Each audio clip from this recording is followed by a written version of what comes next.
வணக்கம். மாலை முரசு செய்திகளை விரிவாக பார்ப்பதற்கு முன் தலைப்புச் செய்திகள். திராவிட மாடல் அரசின் கீழ் முதலீடுகளின் மையமாக தமிழ்நாடு திகழ்வதாக முதலமைச்சர் மு.க.ஸ்டாலின் பெருமிதம். மழை போல் பொழியும் முதலீடுகள் மாநிலத்தின் உந்து சக்தியாக உள்ளதாகவும் எக்ஸ் தளத்தில் பதிவு.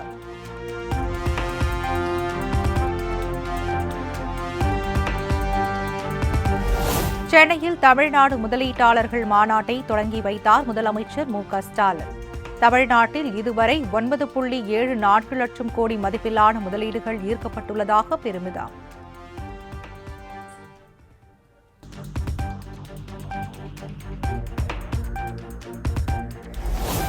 ₹51,157 கோடி மதிப்பிலான 28 புதிய திட்டங்களுக்கு அடிக்கல் நாட்டினார் முதலமைச்சர் மு.க.ஸ்டாலின்.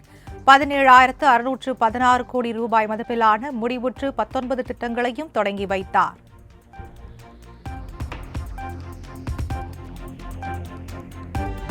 கடந்த 3 ஆண்டுகளில் 31 லட்சம் பேருக்கு வேலை வாய்ப்புகள் உருவாக்கப்பட்டுள்ளன.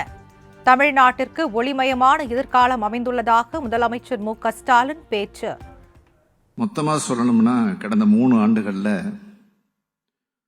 31 லட்சம் பேருக்கு நேரடி மற்றும் மறைமுக வேலை வாய்ப்பை உருவாக்குகிற வகையில் 9,74,000 கோடி ரூபாய்க்கு முதலீடுகளை ஈர்த்து.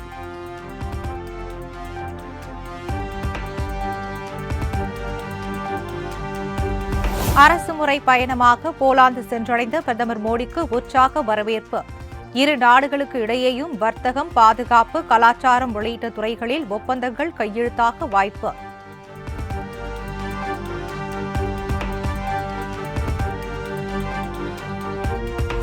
போலாந்து சென்றடைந்த பிரதமர் மோடிக்கு இந்திய வம்சாவளியினர் உற்சாக வரவேற்பு.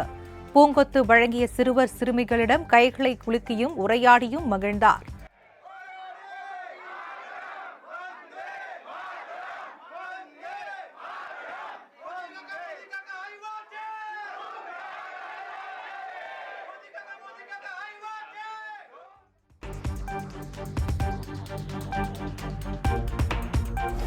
தமிழ்நாட்டுக்கு உணவு மானிய நிலுவைத் தொகை 3,190 கோடி ரூபாயை விரைந்து வழங்க வேண்டும். டெல்லியில் மத்திய உணவுத்துறை அமைச்சர் பிரகலாத் ஜோஷியை சந்தித்து அமைச்சர் சங்கரபாணி வலியுறுத்தல்.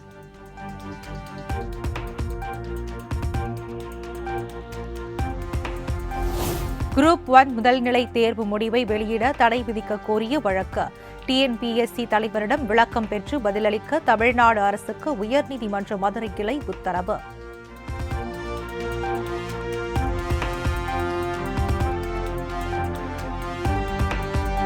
குரங்கம்மை நோய் பரவல் தொடர்பாக தமிழகத்தில் உள்ள 4 பன்னாட்டு விமான நிலையங்களில் தீவிர கண்காணிப்பு. நோய் அறிகுறிகள் உள்ளவர்கள் தனிமைப்படுத்தப்பட்டு வருவார்கள் என அமைச்சர் மா. சுப்பிரமணியன் தகவல். அமைக்கப்பட்டிருக்கிறது. ஆக சென்னை, மதுரை, கோவை, திருச்சி ஆகிய 4 நகரங்களிலும் இருக்கிற பன்னாட்டு விமான நிலையங்களை ஒட்டி இருக்கிற அரசு மருத்துவ கல்லூரி மருத்துவமனைகளில் இந்த குரங்கு அம்மைக்காக பிரத்யேகமான வார்டுகள் இன்றைக்கு 10 படுக்கைகளுடன் கூடிய வார்டுகள். திமுக ஆட்சியில் பட்டாசு ஆலை முதல் பால் பண்ணை வரை எங்கும் தொழிலாளர்களுக்கு பாதுகாப்பு இல்லை. திருவள்ளூர் ஆவின் பால் பண்ணையில் இளம்பெண் உயிரிழந்த சம்பவத்தை சுட்டிக்காட்டி எடப்பாடி பழனிசாமி கண்டனர்.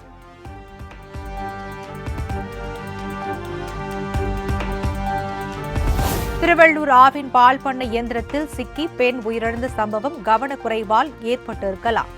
இனிவரும் காலங்களில் ஊழியர்கள் கோட் அணிந்து பணி செய்வது தொடர்பாக ஆலோசனை மேற்கொள்ளப்படும் என அமைச்சர் மனோ தங்கராஜ் பேட்டி.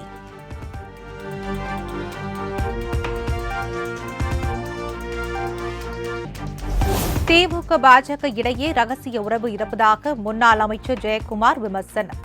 அதிமுக பொதுச் செயலாளர் எடப்பாடி பழனிசாமியை மு.க.ஸ்டாலின் ஒருமையில் பேசுவது சரியா எனவும் கேள்வி. எந்த அளவிற்கு அந்த விக்ரமன் படம் பாசம் போல ஒரு குடும்ப பாச உணர்வுமிக்க இயக்கம் ரெண்டுமே அப்படின்னா ரெண்டு ஒட்டி போச்சு. அந்த குடும்ப பாசத்தோடு ஒட்டி உருவான அந்த சூழ்நிலை தான் நமக்கு தெரியுது.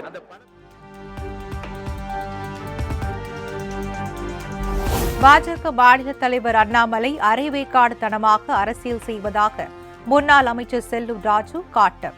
அரசியலில் அண்ணாமலை கத்துக்குட்டி என மீண்டும் நிரூபித்துள்ளதாக பேட்டி. அண்ணாமலை தான் இந்த மாதிரி பேச முடியும், வேற யாரும் பேச முடியாது. ஏன்னா நடந்ததே சொல்றாரு, அது உண்மை என்னன்னு சொல்லணும்ல.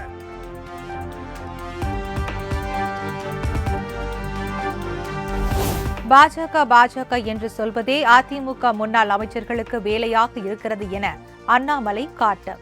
தமிழ்நாட்டில் 2026 பாஜக தலைமையில் அமையும் கூட்டணி மிகப்பெரிய மாற்றத்தை நிகழ்த்தும் எனவும் நம்பிக்கை.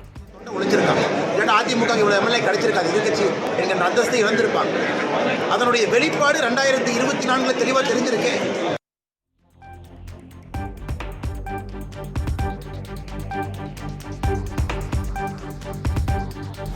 நாடெங்கும் நம் கொடி பறக்கும், தமிழ்நாடு இனி சிறக்கும் என தமிழக வெற்றிக் கழக தலைவர் விஜய் அறிக்கை. தமிழ்நாட்டின் நலனுக்காக உழைத்து மாநிலத்தின் அடையாளமாக மாறப்போகும் வீரக்கொடி நாளை அறிமுகமாக உள்ளதாக அறிவிப்பு.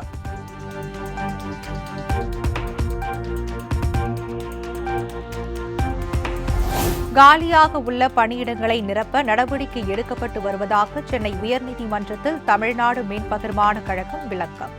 ஒப்பந்த அடிப்படையிலோ தற்காலிக அடிப்படையிலோ காலி இடங்களை நிரப்ப வேண்டும் என நீதிபதிகள் அறிவுறுத்தல்.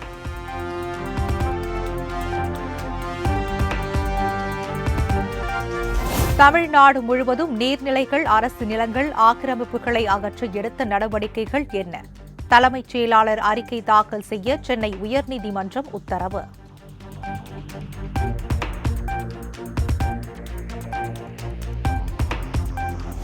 கல்வராயன் மலைப்பகுதி மக்களுக்கு ஆதார், ரேஷன் கார்டு, வாக்காளர் அட்டை வழங்க சிறப்பு முகாம்களை நடத்த வேண்டும். தமிழ்நாடு அரசுக்கு சென்னை உயர்நீதிமன்றம் உத்தரவு.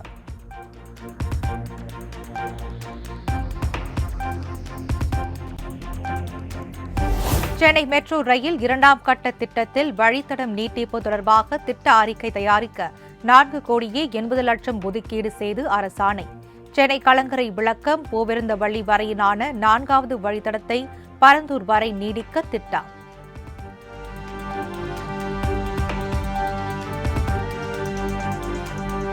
பாம்பன் செங்குத்து தூக்கு பாலத்தில் முதல் முறையாக சரக்கு ரயில் சோதனை ஓட்டம். 20 முதல் 60 கிலோமீட்டர் வேகத்தில் ரயிலை இயக்கி சோதனை.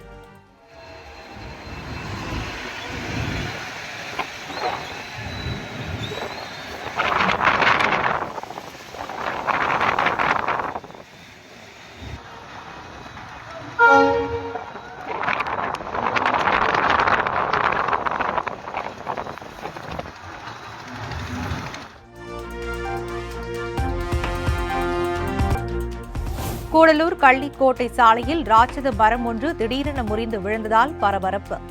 2 மணி நேர போராட்டத்திற்கு பின் மரத்தை அகற்றிய போக்குவரத்து போலீசார்.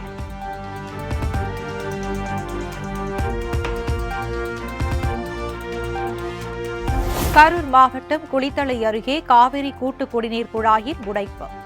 அரசு பள்ளி வளாகத்திற்குள் தண்ணீர் புகுந்து குளம் போல் மாறியதால் 2 நாட்கள் பள்ளிகளுக்கு விடுமுறை அறிவிப்பு.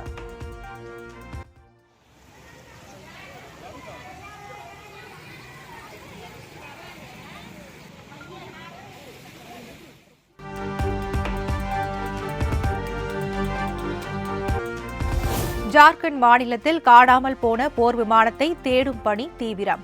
தேசிய பேரிடர் மீட்புப் படையினர் 6 குழுக்களாக பிரிந்து தேடுதல் வேட்டை.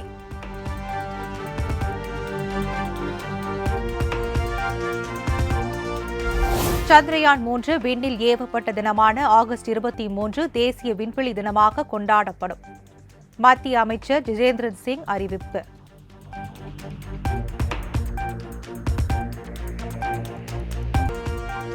விமான பயணிகளின் இலவச லக்கேஜ் அளவை குறைத்தது ஏர் இந்தியா நிறுவனம்.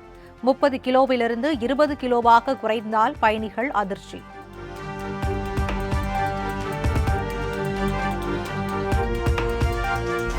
பாரிஸ் ஒலிம்பிக்கில் வெண்கலம் வென்ற இந்திய ஹாக்கி அணிக்கு புவனேஸ்வரில் பிரம்மாண்ட வரவேற்பு. பூங்கொத்து வழங்கியும் மலர் தூவியும் பொதுமக்கள் உற்சாக வரவேற்பு.